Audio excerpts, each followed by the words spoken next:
Vamos a arreglar nuestras fronteras, vamos a arreglar todo sobre nuestro país. Ahora que Trump ha ganado las elecciones, todo el mundo ha estado hablando de él. Algunos están preocupados, otros entusiasmados, y algunos están francamente asustados por lo que hará a continuación. Pero hay algo que acaba de aparecer, que está haciendo girar las cabezas aún más. Ha aparecido un nuevo e inquietante vídeo, en el que se ve a Donald Trump con miembros de un cártel. Este vídeo está cambiando seriamente todo lo que creíamos saber. ¿Quieres saber de qué se trata? Entonces quédate con nosotros y mira este vídeo hasta el final. El nuevo vídeo de Trump. A lo largo de su campaña, el expresidente y ahora presidente electo Donald Trump no ha dejado de sacar a relucir algunas ideas bastante atrevidas. Una de las más grandes es que ha estado hablando de enviar tropas estadounidenses a México para ir tras los grupos del crimen organizado. Trump ha sido bastante claro en que quiere tratar a estos grupos como organizaciones terroristas extranjeras. Cuando sea presidente, será política de Estados Unidos acabar con los cárteles, igual que acabamos con ISIS y el califato de ISIS. Ahora, tienes analistas fronterizos advirtiendo que este tipo de conversación podría ser totalmente contraproducente. Dijeron a los periodistas que si Trump adopta este enfoque de mano dura, podría acabar dañando la relación entre Estados Unidos y México. Y seamos realistas. Si quieres ocuparte de la seguridad fronteriza, necesitas tener a México de tu lado, ¿no? Pero aquí está el giro. Algunas personas piensan que la presión de Trump en realidad podría obligar a México a ser más duro con el crimen. Es como si estuviera agitando un palo, esperando que México recoja el suyo. Pero aquí es donde se pone interesante. Tony Payan, que es básicamente un experto en las relaciones entre Estados Unidos y México en el Instituto Baker de la Universidad Rice, no se ríe de esto como si fuera otro de los discursos estridentes de Trump. Según Payan, si hay algo por lo que Trump es conocido, es por hacer exactamente lo que dice que va a hacer. Recuerden, este es el mismo tipo que iba por ahí diciendo promesas hechas, promesas cumplidas. Conociendo a Trump y la forma en que dirigió las cosas de 2017 a 2021, tal vez, solo tal vez, deberíamos tomarlo en serio esta vez. Es como si Trump dijera, os dije que construiría un muro, ¿no? Ahora, mirad cómo envío a las tropas. Los cárteles de la droga están haciendo la guerra en América, y ahora es el momento de que América haga la guerra a los cárteles. Así que el mes pasado, Trump y su compañero de fórmula, J.D. Vance, saltaron sobre este trágico incidente que ocurrió el 18 de octubre. Un veterano de Tucson, llamado Nick Quetz, fue baleado mientras conducía por una zona bastante peligrosa en Sonora. Ahora, al parecer, no se detuvo en este puesto de control no autorizado, incompleta, tripulada por hombres armados, y las cosas salieron terriblemente mal. Y nos acompañan hoy la esposa de Nick, Carrie, su padre, Warren, su madre, Patricia, su hermana Alexis y su hermano Phil. ¿Podrían por favor ponerse de pie donde quiera que estén? Por favor, pónganse de pie. Durante sus mítines de campaña, Trump y Vance utilizaron esta tragedia como combustible, prometiendo una vez más aplastar el crimen organizado en México. En un mitin en Tempe, el 24 de octubre, Trump incluso habló directamente a la familia de Quetz, diciendo estas palabras. La administración de Trump, vamos a lograr la victoria completa y total sobre estos monstruos sádicos. Vamos a reclamar nuestro territorio. Vamos a restaurar las fronteras soberanas de los Estados Unidos de América y vamos a poner los cárteles rápidamente fuera del negocio. Van a desaparecer. Los expertos están diciendo que las grandes promesas de Trump podrían estar ignorando la realidad de la situación. Porque, seamos honestos, enviar tropas a México no es exactamente como enviar un texto. Elizabeth Malkin, que ha estado analizando las cuestiones de seguridad en la Ciudad de México, señaló que cualquier acción militar podría realmente estropear la ya delicada relación entre Estados Unidos y México. Y, dato curioso, México resulta ser un socio importante cuando se trata de cosas que le importan a Trump, como el manejo de la inmigración y la lucha contra el narcotráfico. Malkin también echó un jarro de agua fría sobre la idea de designar a los cárteles como organizaciones terroristas. Algunas personas piensan que es como una varita mágica que permite al presidente simplemente enviar a los Navy SEALs. Pero no, señaló que no funciona así. Sin la luz verde de México, eso sería ilegal, y está bastante segura de que México enloquecería si algo así sucediera. Ahora, si lo piensas bien, el anterior presidente de México, Andrés Manuel López Obrador, intentó algo completamente diferente. Su lema era, abrazos, no balas, que de acuerdo, parece una frase sacada directamente de una tarjeta de felicitación. Básicamente, pidió a su pueblo que luchara contra la pobreza en lugar de combatir frontalmente a los cárteles. Si la vida de la gente mejora, el crimen disminuirá, ¿no? Pero eso no funcionó. De hecho, la violencia empeoró durante su mandato.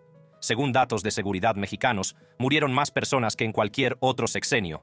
Así que, tal vez los abrazos por sí solos no son suficientes cuando se trata de tipos armados hasta los dientes. Ahora, cuando nos fijamos en la nueva presidenta de México, Claudia Sheinbaum, que acaba de asumir el cargo el 1 de octubre, la gente tiene curiosidad por saber si seguirá con el viejo enfoque de abrazos, no balas, de López Obrador, o intentará algo diferente. El Ejército y la Guardia Nacional de Sheinbaum ya se han visto envueltos en algunas situaciones bastante violentas. De hecho, ha muerto gente, y no solo los malos, sino transeúntes inocentes e incluso migrantes. Associated Press informó sobre estos sangrientos enfrentamientos, que ya tienen a la gente de derechos humanos levantando las cejas. Y si Trump sigue adelante con las operaciones tácticas en suelo mexicano, eso podría empeorar las cosas sobre el terreno, especialmente en puntos volátiles como Sonora. Payán advierte que si estas operaciones no se hacen con cuidado, podría significar más caos, mucho más. Y Sheinbaum no es exactamente de línea dura como Trump. Cuando era alcaldesa de la Ciudad de México, estaba más dispuesta a trabajar con la inteligencia estadounidense que López Obrador. De hecho, esa cooperación llevó a algunas grandes redadas en el aeropuerto de Ciudad de México.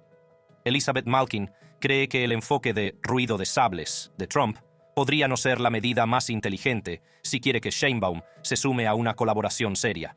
Es como intentar que alguien trabaje contigo gritándole. No es exactamente la mejor estrategia, ¿sabes? Y hablando de simplificar demasiado las cosas, Adam Isaacson, de la Oficina en Washington para Asuntos Latinoamericanos, señala que todo el plan de Trump de acabar con los cárteles como si fueran una especie de insurgentes militares no tiene sentido.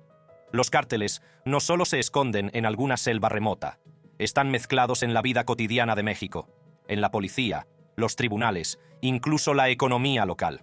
Isaacson cree que estos tipos no son rebeldes a los que Trump pueda bombardear hasta el olvido. Están literalmente caminando por la calle principal. Uno de los planes son las tasas de empleo, y si se llega a ese punto, sabes que la gente se verá atrapada en el sistema y ¿cómo sabrían quién es inmigrante y quién no?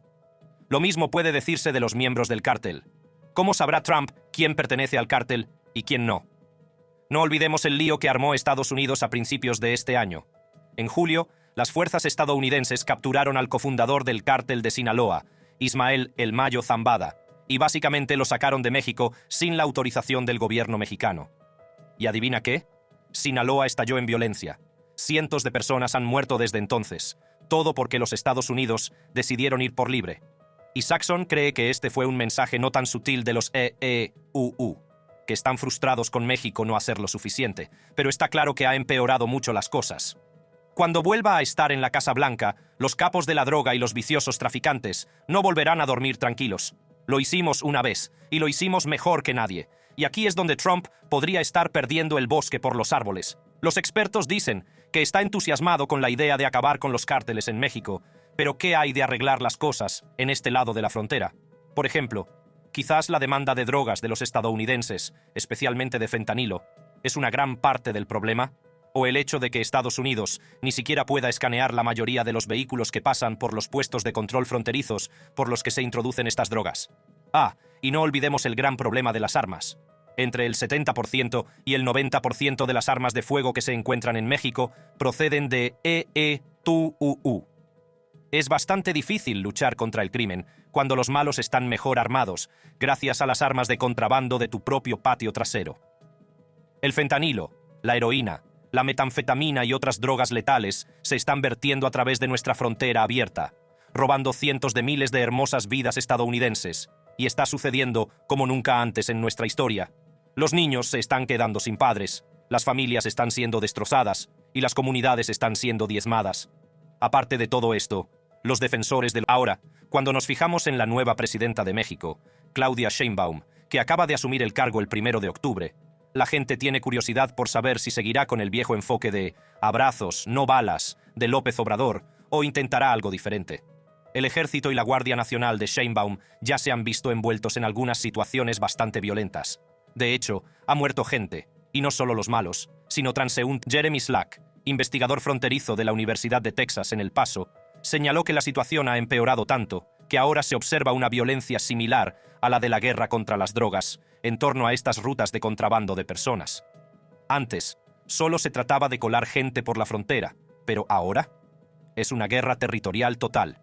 Un buen ejemplo: el año pasado, los habitantes de la ciudad de Sásabe, en Sonora, hicieron las maletas y se marcharon porque el lugar se había convertido en una zona de guerra. ¿Por qué? Las facciones del cártel de Sinaloa se disputaban el control de las rutas de contrabando al sur de Arizona. ¿Y sabes por qué están luchando tan duro por ello? Porque el contrabando de personas se ha convertido en una fuente de ingresos para ellos. Cuanto más difícil es para la gente entrar legalmente en Estados Unidos, más engordan las carteras de los cárteles. Según Slack, a Trump no le preocupa tanto la violencia en México como la inmigración. Claro, habla mucho de enfrentarse a los cárteles, pero Slack cree que eso es más bien un espectáculo secundario. El verdadero objetivo de Trump es la inmigración, y honestamente, las amenazas arancelarias que está lanzando son probablemente mucho más aterradoras para los líderes de México que cualquier charla sobre enfrentarse a los cárteles. Slack también dice que Trump a menudo solo utiliza la violencia en México para alimentar su postura anti-inmigración. Cada vez que Trump menciona la violencia de los cárteles, puedes apostar a que va a hablar de la seguridad fronteriza y de los inmigrantes al mismo tiempo. Son inseparables en su mente. Además de restaurar una fuerte seguridad fronteriza, desplegaré todos los recursos militares necesarios, incluida la Marina de los Estados Unidos, para imponer el embargo naval total en los cárteles. Ya lo hice antes y funcionó. Por lo tanto, el discurso duro de Trump está sacudiendo las cosas, pero si algo de esto conduce a la acción real o simplemente más discursos encendidos, eso todavía está en el aire. Pero echemos un vistazo a su estrategia propuesta para eliminar los cárteles. Estrategia propuesta por Trump para eliminar cárteles. Cuando México envía a su gente, no están enviando a sus mejores, no te están enviando a ti, no te envían a ti. Envían a gente que tiene muchos problemas y traen esos problemas con nosotros. Traen drogas, traen crimen, son violadores. Como se revela en este vídeo, se ha dicho que Trump odia a los mexicanos. También odia a los señores de la droga y simplemente ha demostrado a sus enemigos que no se le puede intimidar. Ya a principios de 2020, Donald Trump barajaba en privado la idea de disparar misiles contra México. Todo el plan era acabar con los laboratorios de drogas, y no se trataba de un pensamiento fugaz. Trump llegó a preguntarse si Estados Unidos podría lograrlo, y luego culpar de alguna manera a algún otro país. Bueno, es exactamente lo que su ex secretario de Defensa, Mark Esper, vertió en sus memorias. Y digamos que Esper no estaba muy entusiasmado con la idea. El presidente me apartó en al menos un par de ocasiones y sugirió que tal vez el ejército de EEU disparara misiles a México. ¿Disparar misiles a México para qué? Él diría que para ir tras los cárteles. Y tendríamos esta discusión privada en la que yo diría: señor, presidente, ya sabe, entiendo el motivo. Pero aquí es donde las cosas se ponen aún más interesantes. En lugar de que la idea sea enterrada y olvidada, en realidad ha prendido como un reguero de pólvora entre algunos republicanos. En lugar de que la gente dijera: esto es una locura, dijeron más bien: tal vez haya algo en esto. Hoy en día se ha convertido casi en un grito de guerra para el Partido Republicano. Trump ya no está solo en esto.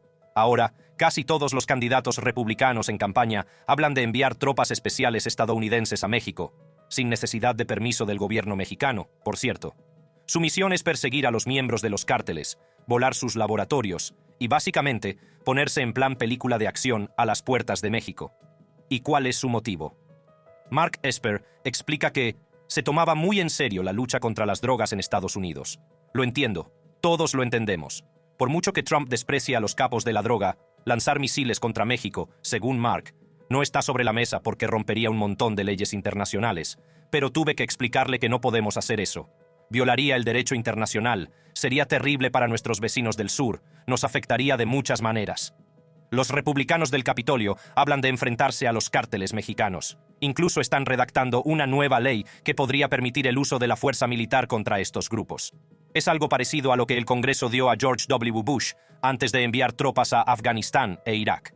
Y todo esto está vinculado a una idea que Trump tenía cuando estaba en el cargo, sobre etiquetar a los cárteles mexicanos como organizaciones terroristas extranjeras. Se echó atrás en ese plan después de que México se opusiera con fuerza, pero ahora, si vuelve a la Casa Blanca, Trump dice que está totalmente de acuerdo. Está listo para declarar una guerra total a los cárteles. Ahora, se podría pensar que esto podría ser un poco controvertido, ¿verdad? Pero no, Muchos republicanos están apoyando este enfoque militar a la crisis de las drogas. Es curioso porque, por un lado, el partido ha estado hablando de retirarse de las intervenciones en el extranjero, como dudar en ayudar a Ucrania contra Rusia. Pero cuando se trata de los cárteles, dicen, traigamos las tropas. Trump, en particular, ha estado en todas partes en esto. Un minuto quiere centrarse en Estados Unidos y no involucrarse en el extranjero, y al siguiente está listo para enviar misiles o tropas para hacer frente a enemigos, como Irán o estos cárteles. México no está precisamente dando la bienvenida a las botas militares estadounidenses en su suelo. Y honestamente, hay algo de bagaje histórico aquí. Recordemos que en el siglo XIX, una buena parte de lo que hoy es el suroeste de Estados Unidos pertenecía a México, hasta que Estados Unidos se apoderó de ella por la fuerza. Algunos republicanos dicen que tal vez la amenaza de una acción militar haga que México tome medidas contra los cárteles. Pero la cuestión es que, según el derecho internacional, no se puede enviar al ejército a otro país sin permiso, a menos que sea en defensa propia. Estados Unidos, sin embargo, a veces ha extendido esta regla, diciendo que puede ir tras amenazas, como los grupos terroristas, si el otro país no lo está manejando. ¿Por qué está todo el mundo tan enfadado por esto? Todo tiene que ver con el fentanilo. Este opioide sintético está causando una pesadilla aquí en los Estados Unidos y está siendo contrabandeado a través de la frontera. Más de 100.000 estadounidenses murieron por sobredosis el año pasado, la mayoría relacionadas con el fentanilo. Es barato, potente y mortal, y los legisladores se afanan por encontrar respuestas. Por ello, Trump está llevando su enfoque de mano dura contra el crimen a un nivel completamente nuevo, pidiendo al Congreso que apruebe leyes que apliquen la pena de muerte a los contrabandistas de drogas y a los traficantes de personas. Y estoy aquí pidiendo la pena de muerte para cualquier migrante que mate a un ciudadano estadounidense o a un agente de la ley. Está culpando a los cárteles y, en sus palabras, a sus aliados en la administración de Biden por las muertes de innumerables estadounidenses. Pero cuando Trump propuso esta idea de la pena de muerte, provocó un gran debate. La gente empezó a señalar algunas razones de peso por las que podría no funcionar. En primer lugar, escuchemos a alguien que sabe un par de cosas sobre la ley. El profesor de Derecho de la Universidad de Notre Dame, Jimmy Gurulé, cree que el plan de Trump no es precisamente realista. Si Trump realmente quiere llevarlo a cabo, va a necesitar mucho apoyo de los legisladores del Congreso e incluso de los gobiernos estatales. Pero hay otro gran problema con este plan. No se trata solo de lo que Estados Unidos quiere hacer. Hay una cosa que se llama Derecho Internacional de los Derechos Humanos, y resulta que la ampliación de la pena de muerte para cubrir los delitos de drogas iría en contra de ella. El Pacto Internacional de Derechos Civiles y Políticos, PIDCP, de las Naciones Unidas, es bastante claro. La pena de muerte solo debe aplicarse a los delitos más graves. Y adivina qué. El contrabando de drogas no encaja exactamente en esa categoría. Así que, si Trump realmente impulsa esto, podría poner a Estados Unidos en muy mala compañía. Estamos hablando del tipo de países que no tienen precisamente el mejor historial en materia de derechos humanos. Y eso no da buena imagen a Estados Unidos en la escena internacional. Aunque los críticos discuten sobre la legalidad y viabilidad de sus planes, no se puede negar que las palabras de Trump han tocado una fibra sensible. De hecho, los propios cárteles parecen estar prestando mucha atención, lo que nos lleva a una pregunta interesante.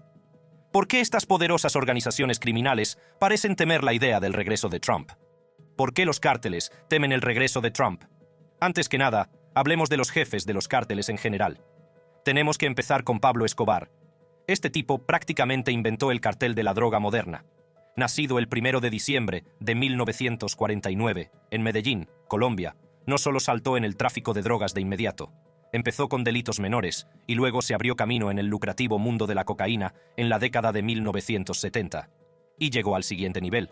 Escobar fundó el cartel de Medellín, que en su apogeo controlaba alrededor del 80% de la cocaína que llegaba a Estados Unidos en la década de 1980. Su estrategia era sencilla, pero brutal. Plata o plomo. Eso significaba básicamente que o aceptabas su soborno o, bueno, digamos que la otra opción no era bonita. Llegó un momento en que Pablo tenía tanto dinero que era una de las personas más ricas de la Tierra, con un patrimonio neto asombroso de $30.000 millones.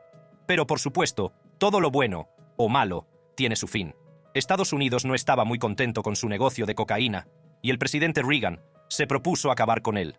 La historia de Escobar tuvo un final explosivo en 1993, durante un tiroteo con la policía colombiana en una azotea. Una especie de final de Hollywood, ¿verdad? Pero definitivamente no uno que él hubiera elegido. Ahora pasemos a alguien de quien no se habla tanto, pero que fue igual de despiadada, Griselda Blanco, también conocida como la Viuda Negra. Fue una capo de la droga mucho antes de que estuviera de moda, dirigiendo la escena de la cocaína en Miami en los años 70 y 80. Blanco era muy temida. Se dice que ordenaba cientos de golpes a sus rivales.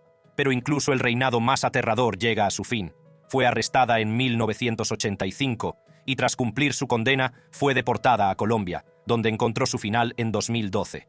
También tenemos a Carlos Leder, cofundador del Cártel de Medellín junto a Escobar. Este tipo era todo logística.